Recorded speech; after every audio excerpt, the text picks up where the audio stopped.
Welcome to the Advertising Heat Check. I'm Matt Behrend, and today I'm joined by Greg Edwards. Greg is the Senior Director of Marketing at Anglepoint, a company that's been named a leader in the Gartner Magic Quadrant for SAM management services 5 years running. Very impressive. Greg's marketing team has been a huge part of that. Greg actually spent 15 years in digital marketing, cutting his teeth at Orange Soda, of all places. He's one of the OGs there. And then went to Inside Out Development before landing at Anglepoint, where he's risen up to run the show there. He's master certified in account-based marketing, critical now, especially in the enterprise space, and has an MBA from UVU. Even spent some time early in his career in Shanghai and speaks Mandarin. Greg's a man of many talents. Greg, how are you? I'm doing great. Thanks, Matt. Glad to be here. Yeah, for sure. Okay, quick, before we jump in, I got to give a shout out to Minky Couture, our friends over there. If you haven't felt one of their blankets, you're missing out. They're ridiculously soft, the perfect gift. Check them out at minkycouture.com. Yeah, Minky Couture is the best. We have several, and every time I get one, my wife steals it. Oh, nice. Okay, let's get into the heat check. Greg, what's heating up in your world? What's working for you right now? I'm sure this is not the first time you're hearing this, but the introduction of AI and what it has done in the last year has completely revolutionized everything that we're doing as a marketing team. Specifically, where we're seeing some really big shifts are in two places. One is content creation. So, where we used to try to create evergreen pieces, specifically to Anglepoint, when we would create a piece, we would try, because we have to use a subject matter expert to help build that content with us. It would take a ton of time, effort to have something. We would be so worried about not being able to use that for years in perpetuity that we would try to make it last as long as we possibly could. With AI taking a brunt of that, we're really starting to see the world shift where we can get 70% of that content created, and then we add the SME to create the specific angle point of view on what we are sharing. So it's no longer waiting months and months to create content. It happens very fast. And now kind of our biggest challenge is to avoid the AI slop and not sound like everyone else out there. Wow. Yeah, on our team, we talk a lot about AI is great, but it is the average, right? It's taking the average of all language, and that's what it's putting out. And so needing to have an authentic voice and be way above average is now a huge challenge for everybody. But to move at the pace of what AI makes possible. Yeah, when we first got AI, it was a little bit like, a kid in a candy store where suddenly we had all of these tools available to us. The agentic AI stuff, especially being able to automate a lot of those pieces. So yes, 100%, you're right that we have to balance the authenticity at which we bring to the table, because if we don't have a specific point of view as a service company, then we are the average of everyone else out there. We're not actually providing any value. And with Anglepoint, where we have really kind of built our foundation is upon expertise. So we have to have that opinion that is true to us, our perspective that's true to us. And so, yes, it can get us a piece of the way there. But then, unfortunately and fortunately, we have our own take on these things. And we're able to kind of move it forward in ways that in ways that are specific to Anglepoint and what we bring. I get that. Yeah, we face some of the similar things. How are you overcoming that? Or what do you feel like your team is finding success in? So it's a great question. One of the things that's been really helpful for us is creating super timely and specific content pieces. So let me give you an example. We help customers with negotiating their IBM renewals, as an example. In the past, we would create kind of one master IBM renewal guide and hope that it could last for years. Now we're able to create a what you need to know in Q2 of 2026 about IBM renewals, because that's how fast they're changing their contracts. They've always done that. They've always changed that fast, but we couldn't keep up with it from a content perspective. And so we would try to repurpose and reuse old content. Now we're able to be very specific, target people at whatever place in the funnel they're at with a extremely relevant piece of content that's relatable to what they're experiencing. And so that's seen a huge increase in quality of marketing qualified leads that we push through, in our conversion rate to sales qualified leads, all the way through closed won opportunities. So it's allowed us to be more specific on that side of it. And then what we've also been able to do in conjunction with that is through um, a lot of our BDR efforts we've started enabling AI to help with some of those things.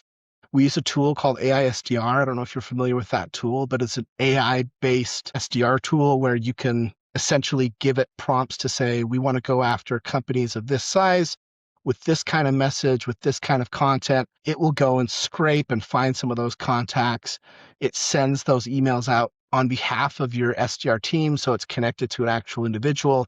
If any of those people respond, then we actually engage or start engaging with those people in communications, and that leads to further sales calls and opportunities down the road. So from B2B perspective, where it was once very, very manual on the content creation side, on the outbound lead generation side, even in some of our inbound follow-up, we've been able to use AI to be a lot more clever in how we're reaching out. And it's going a step past where you could go with a marketing automation like a HubSpot that would just send a generic, thank you for downloading this piece of content. You might also like this. It now scrapes and sees what is their activity on LinkedIn, who are they? Are they connected to anyone that we know? And it creates a customized message that's way more engaging and looks honestly more human than the kind of marketing speak emails that we've done in the past. So it's been huge for us. That's exciting. So for marketing leaders that aren't as close to the content creation and content strategy, it sounds like they should raise their expectations for the volume of content and the level of personalization down potentially to the persona level, right?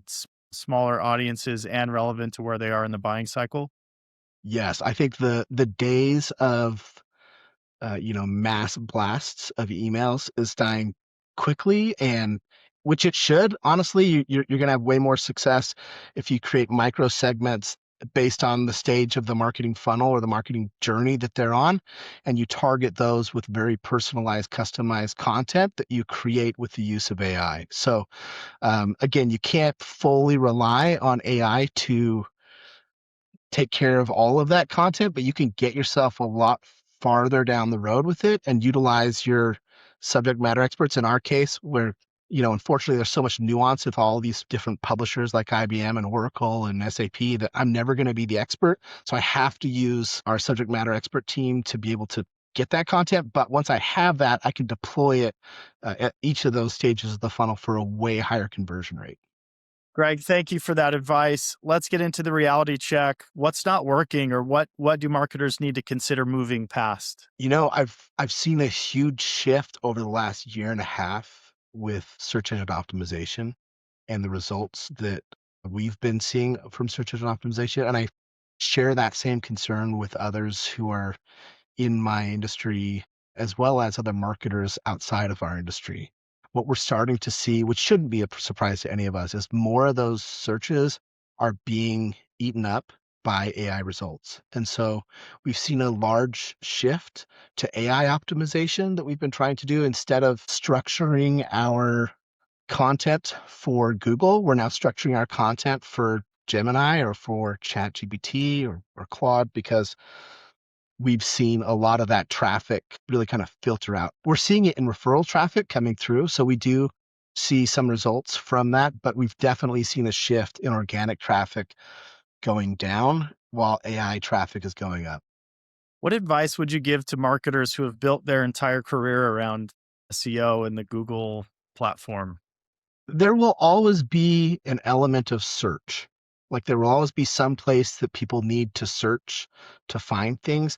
I think it's a matter of figuring out where the cheese is moving and making sure that your website is in a place where it shows up when people are searching for it. So if that's going to be an AI engine, then yes, start restructuring the way that you run your backend website pieces that connect to traditional SEO standards, and switch those over to AI optimization standards, because we're definitely seeing a shift in those pieces. I feel like another big area where traditional SEO people can provide value is the experience after that traffic ends up on the website. So getting deeper into conversion rate optimization and at least making sure that the traffic that gets on the site has a better chance of converting, because less and less of that traffic is going to hit that page from organic, I think, in the future.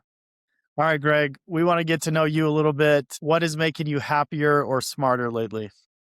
Oh man, happier. So one thing that I'm very excited for, I'm taking a sabbatical.